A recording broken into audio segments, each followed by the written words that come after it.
Sa simple pagtulong mo, mayroong buhay na naisasalba, mayroong pamilyang umaangat. The Senate is now constituted. At ito ang mismong Chinese Coast Guard. Napakinggan ni PBBM. 6 na milyong balotang gagamitin. Sa A to Z, kumpleto tayo.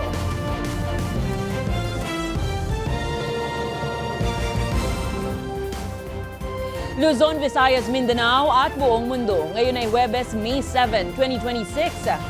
Ako si Barbie Mulak at ito ang balitang A to Z. Pinipili na namin magluto kahit gulay-gulay na lang muna. Ekonomiya ng bansa, bumagal ang paglago sa first quarter ng taon. VP Sara Duterte, alegasyong nagbato umano ng laptop sa kanyang staff, itinanggi. It is a promise to our people that development will be meaningful, sustainable, and felt in their daily lives. ASEAN Heads of State nasa Pilipinas na para sa ASEAN Summit, pagsugpo sa scam hubs, kabilang sa tinalakay. Host ng Peanut Gallery Media Network, nakasama umano ni Franco Mabanta sa umano'y extortion plan, pinatatawag ng NBI. Sa showbiz, BTS mainit na sinalubong ng 50,000 fans sa Mexico. At Pamilya Cosme nagbabalik. Home Along the Riles, The Reunion Movie, malapit nang mapanood.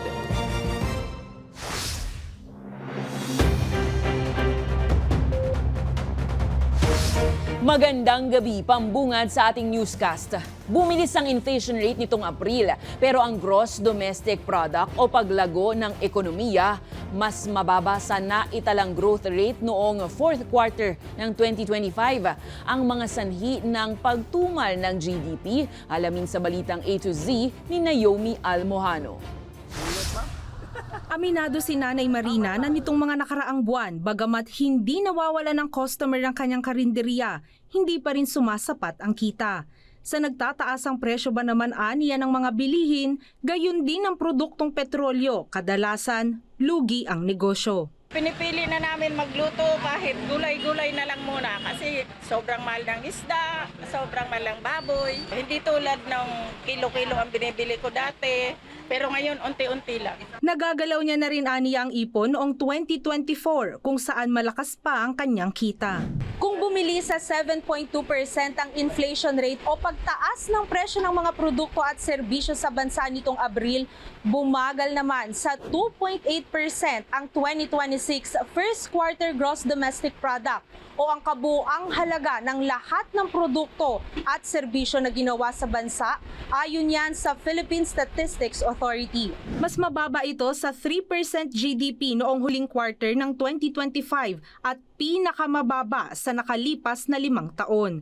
Kapag mabagal ang GDP, humihina rin ang bentahan ng mga negosyo at mabagal ang paggastos, katulad ng nararanasan ni Nanay Marina. 2.8 ngayong Q1 2026 is lowest since the first quarter of 2021 where GDP grew by negative 3.8. Pandemic yan. The global economy is expected to further slow down this year, no? According to the IMF recent release. No? Ang wholesale at retail trade ang isa sa mga pangunahing nakasuporta sa GDP sa unang quarter ng taon matapos magtala ng 4.6% growth. Samantala, parehong domestic at global ang key factors na dahilan naman ang pagbagal ng economic growth ng bansa.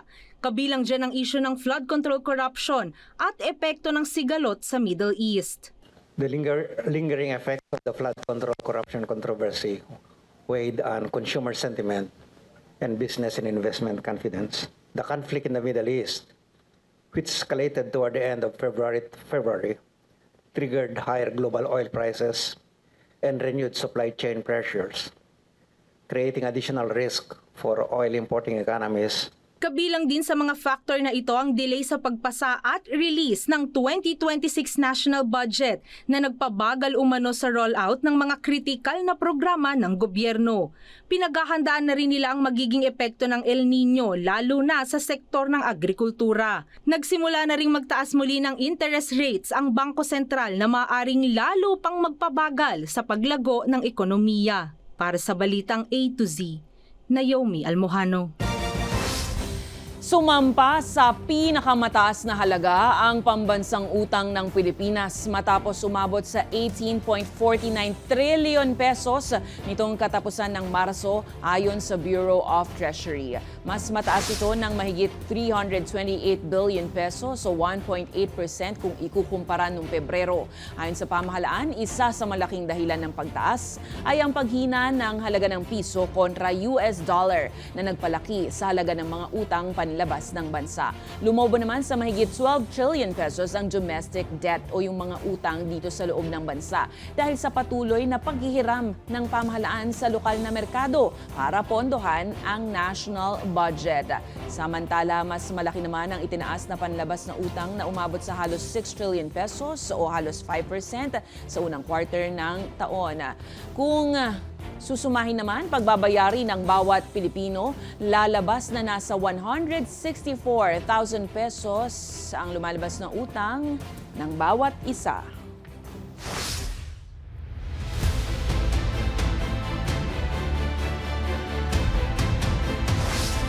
All eyes on Cebu sa pagdating ng heads of state ng rehiyon para sa ginaganap na ASEAN Summit. Back-to-back naman ang naging mga pagpupulong ni PBBM para talakayin ang pagtugon sa transnational crimes at sa pagpapaunlad ng ekonomiya. Nagsisidatingan na sa Cebu ang mga leader ng 11 member countries ng Association of Southeast Asian Nations para sa ASEAN Summit 2026. Nasa Queen City of the South na ang mga lider ng Indonesia, Malaysia, Vietnam at Brunei. Gayon din ang pinakabagong ASEAN member na Timor-Leste. Abala bilang ASEAN 2026 chairman si Pangulong Ferdinand Marcos Jr. sa back-to-back na pagpupulong. Sa bilateral meeting ni PBBM sa bagong punong ministro ng Vietnam, tinalakay ang pagpapalawak ng kooperasyon para tugunan ang transnational crimes gaya ng scam hub operations at human trafficking. Sa Special Brunei Darussalam, Indonesia, Malaysia, Philippines East Asia Growth Area Summit naman, panawagan ni Marcos ang konkretong mga hakbang para palaguin ang ekonomiya sa mga liblib na komunidad ng ASEAN. This vision is not merely a roadmap for economic integration. It is a promise to our people that development will be meaningful, sustainable, and felt in their daily lives. Sa summit proper sa Biyernes, May 8, inaasahang maglalabas ng joint statement ang regional bloc ukol sa Middle East conflict. Pero bago nito, nagpulong na ang ASEAN foreign ministers at trade and economic leaders ng mga bansa. Tinalakay kung paano tutugunan ng ASEAN ang mga hamong dala ng tensyon sa gitnang silangan. Lalo na at 66% ng krudo ng rehiyon ay iniaangkat nito. The ongoing crisis in the Middle East and its far-reaching repercussions remind us that developments beyond our region can have immediate and profound effects on ASEAN. To ensure that ASEAN remains resilient, competitive, and relevant in a changing global environment. Target ding pag-usapan sa summit ang pagpapalakas ng kahandaan ng rehiyon sa anumang krisis sa hinaharap.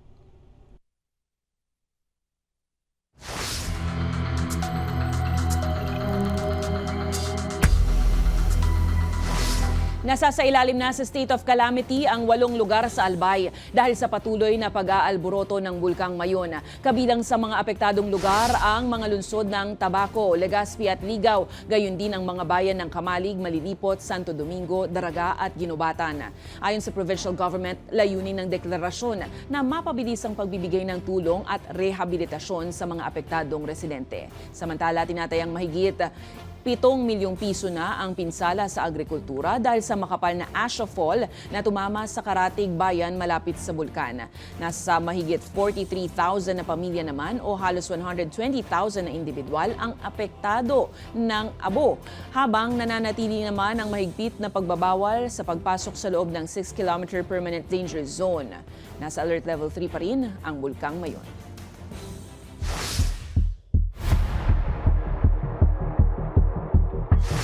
Mga ka-A-to-Z, dalawang sama ng panahon ang tinututukan ng Pag-asa. Ayon sa Weather Bureau, malabo nang maging tropical depression o mahinang bagyo sa loob ng susunod na 24 na oras ang binabantayang LPA na nasa loob ng Philippine Area of Responsibility. Samantala, nananatili namang malakas habang kumikilos pa kanluran at sa karagatan ng Guam ang tropical storm na Hagupit. Huling namataan ang sentro nito may layong 1,895 kilometers east ng northeastern Mindanao at nasa labas pa rin ng Philippine Area of Responsibility. Taglay ng bagyo ang lakas ng hangin na umaabot sa 65 kilometers per hour at pagbugsong 80 kph. Kumikilos ito pakanluran sa bilis na 20 kph. Inaasahang papasok ang Hagupit sa loob ng PAR Sabado ng gabi o Linggo ng umaga at tatawaging Bagyong Kaloy kapag nasa loob na ng bansa. Posible namang lumakas pa ito bilang isang high-end tropical storm sa susunod na 48 oras, pero ayon sa Pag-asa, mababa ang tsansa ng direktang maapektuhan ng panahon at karagatan sa bansa sa loob ng susunod na 3 araw.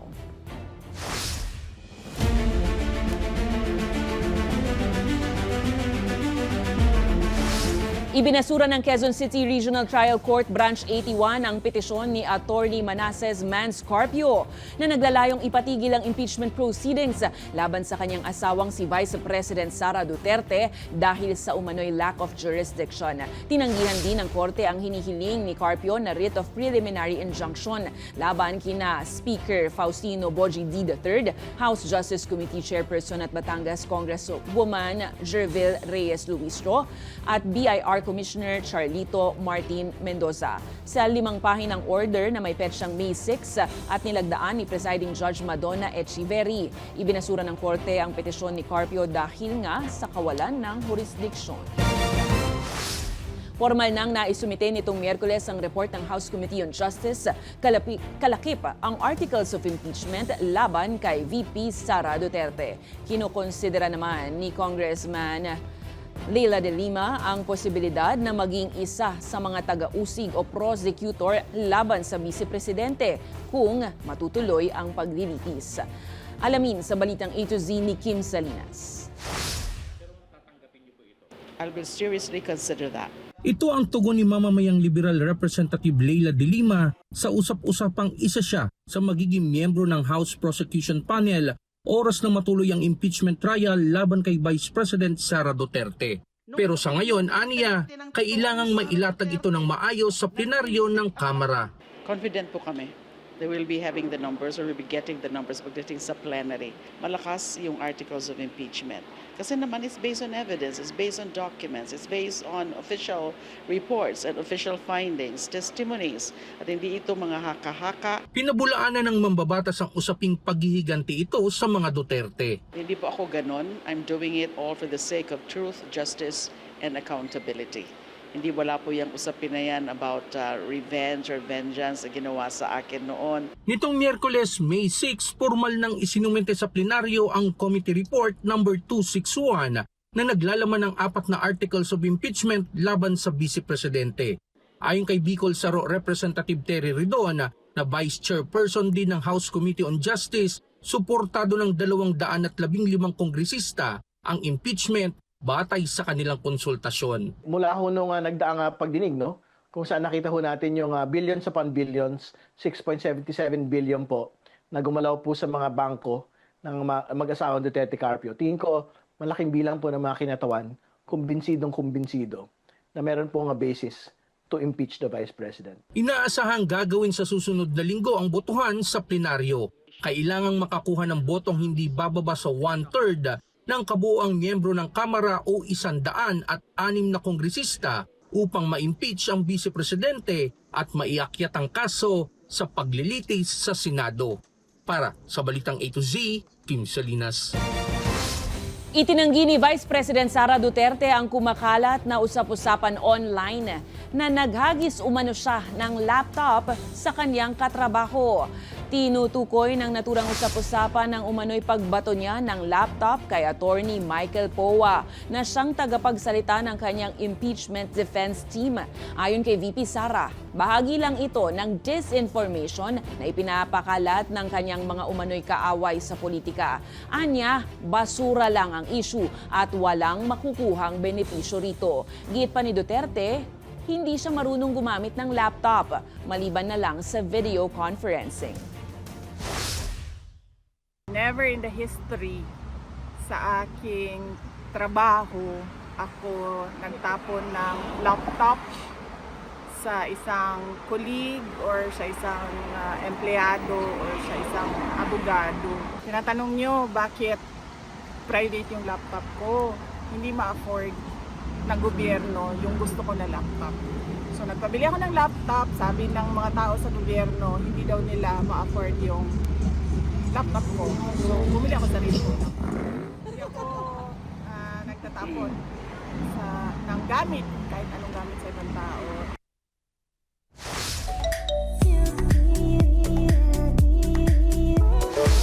Dinagsa ng libo-libong fans sa Mexico ang K-pop superstar group na BTS sa pagbisita nila kay Mexico President Claudia Sheinbaum Pardo sa National Palace.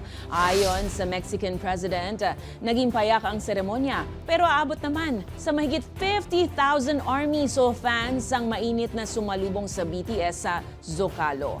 Kinilala ng Pangulo ang positibong mensahe na hatid ng mga awitin ng BTS para sa pagsusulong ng peace culture. Samantala, excited naman ang lahat para sa isa sa gawang 3-night concert ng BTS sa Mexico. Susunod, Senado, obligadong dinggin ang articles of impeachment kontra VP Sara ayon kay Representative Jokno. Habang alok na maging impeachment manager, pinag-aaralan pa ni Senator Pangilinan. At sa showbiz, KZ Tandingan may espesyal na mensahe para sa OFWs sa kanyang concert sa London. Abangan ang kumpletong ulat sa pagbabalik ng Balitang A to Z.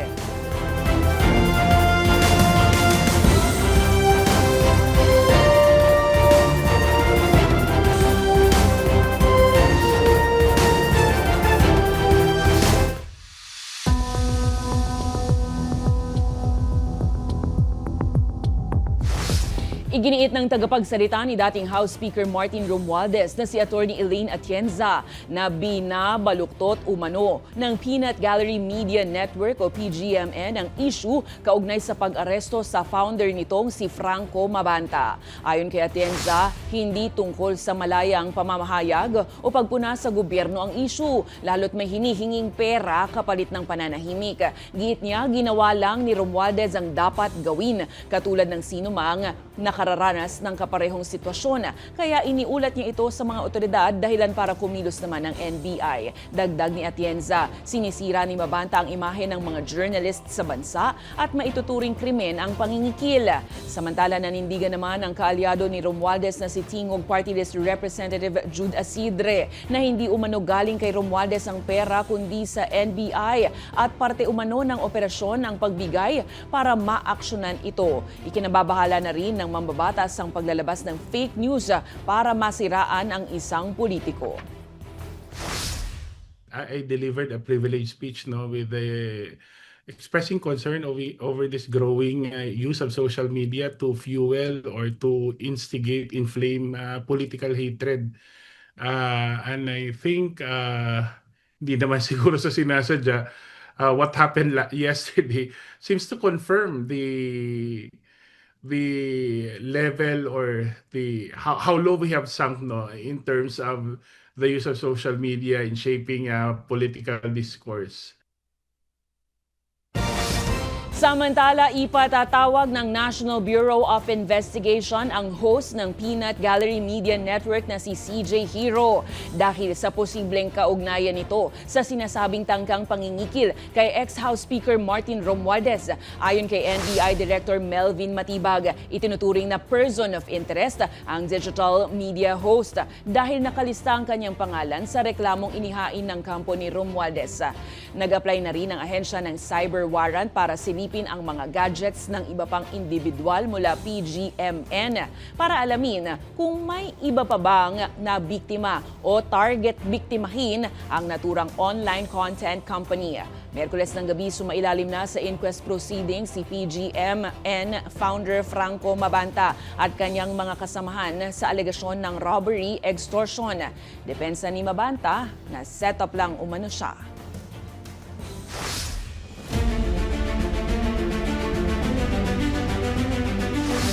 Kinastigo ng isang kongresista ang anumang hakbang para hadlangan ang pag-convene ng Senado bilang korte para sa articles of impeachment laban kay Vice President Sara Duterte. Habang pinag-aaralan naman ni Senator Francis Pangilinan ang alok na maging impeachment manager. Ang balitang A to Z ni Ace Cruz. Kinastigo ni Akbayang Party List Congressman Chel Diokno ang anumang hakbang na harangin ang pag-convene ng Senado bilang impeachment court sa articles of impeachment laban kay Vice President Sara Duterte. Malinaw niya ang nakasaad sa konstitusyon. It's very clear that when the articles arrive at the Senate, they must conduct a trial forthwith. Now, there's no room for discretion in that respect. Dagdag niya, hindi pwedeng i-dismiss ng Senado ang articles of impeachment kung hindi i-convene ng korte. Nitong Miyerkules, sinabi ni Senate President Pro Tempore Panfilo Lacson na may posibilidad na hindi mag-convene ng Senado bilang korte. Kahit pa, tuloy ang mayakyat sa Senado ang articles of impeachment. May motion Kung may motion na wag i-convene, sa botohan mauwi yun. Kasi ang court hindi naman one-man court It's a 24-member court. So majority pa rin yung magre-rule. Aminado si Lacson na inaasahan niyang may hadlang mula sa Senate minority. Gate ng political analyst si Professor Carl Ramota, dapat tuparin ng mga senador ang kanilang tungkuling maging hukom sa impeachment trial. May delikadesa sa bahagi ng ating mga dahil ang kanilang accountability ay hindi sa kanilang mga sarili lamang na political parties o maging mga pamilya, kundi sa taong bayan na tayo naman yung naghalal sa kanila dyan. Sinabi ni Lacson na posibleng italaga si Senator Francis Pangilinan bilang impeachment manager katuwang ng Senate President na siyang magiging presiding officer. Parang siya yung, alam mo, may mga question of law na pwedeng interpret. Kasi kailan kabisado mo yung rules of court, di ba? Parang siya yung bastonero sa floor. Diba? Pero parang majority leader. De facto, parang gano'n. Pinag-aaralan ko pa. Ayaw kong madiskaril yung mga bills na pending. Isa si Pangilinan sa 5 abogadong senador sa 20th Congress. Para sa balitang A to Z, Ace Cruz.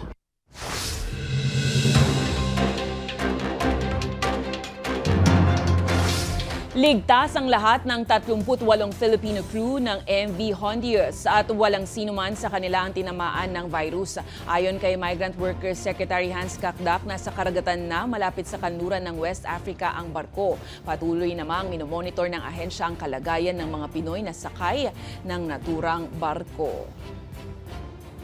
Samantala, sugatan naman ang 7 Filipino seafarers matapos ang pag-atake ng Iranian drone sa isang Malta-flagged container ship sa Strait of Hormuz nitong Lunes. Ayon kay Kakdak, 4 sa mga Pilipino ang nagtamo ng minor injuries habang 3 ang malubhang nasugatan sa insidente. Patuloy na minomonitor ng ahensya ang kalagayan ng mga naturang tripulante.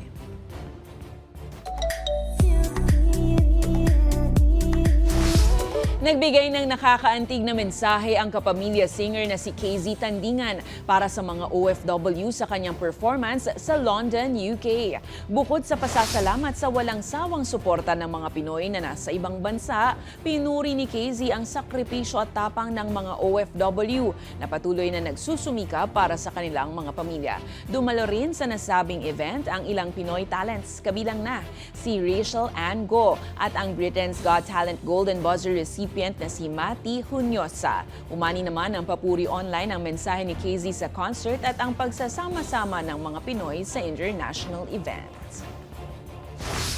Pero I just want to encourage you na kaya ka hindi nanalo sa mga competition dati because God was just preparing you for something bigger.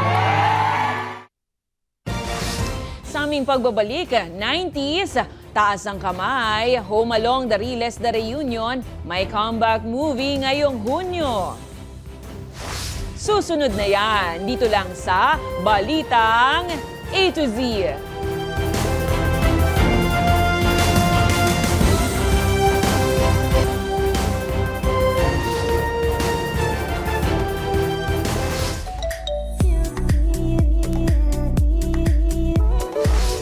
From TV to movie, may comeback sa screen bilang pelikula ang iconic na Cosme family sa Home Along the Riles, The Reunion.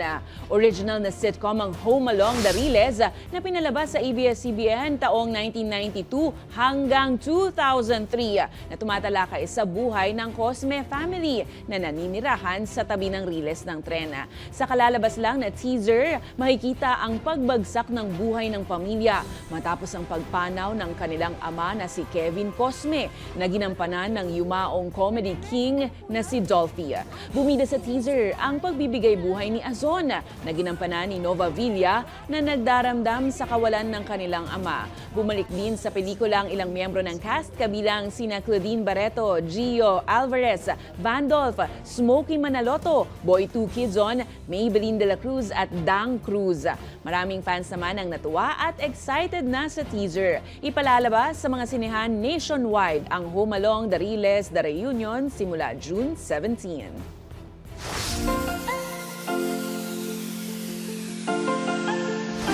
Matapos ang isang taon, tila hindi pa rin makaget over ang mga tao sa ipinakitang fairy walk ng Diyosa na si Ann Curtis sa kanyang pagbisita noon sa Siquijor. Pero this time, ibang version naman. Bakit nga ba different? Panoorin. She was a fairy.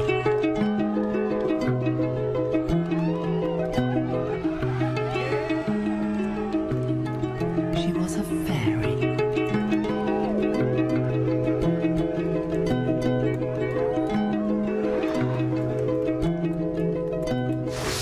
From Diwata to Sirena.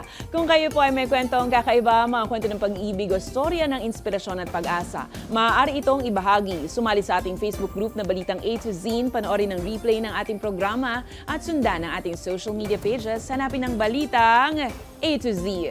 Ang ating pabaong quote of the night ngayong Webes ay mula sa diplomat na si UN Secretary General Antonio Guterres. Paalala niya, pinapatibay ng bilateral na pagpupulong ang tiwala, lumilikha ng pagkakaunawaan at ginagawang konkreto ang dialogo sa aksyon.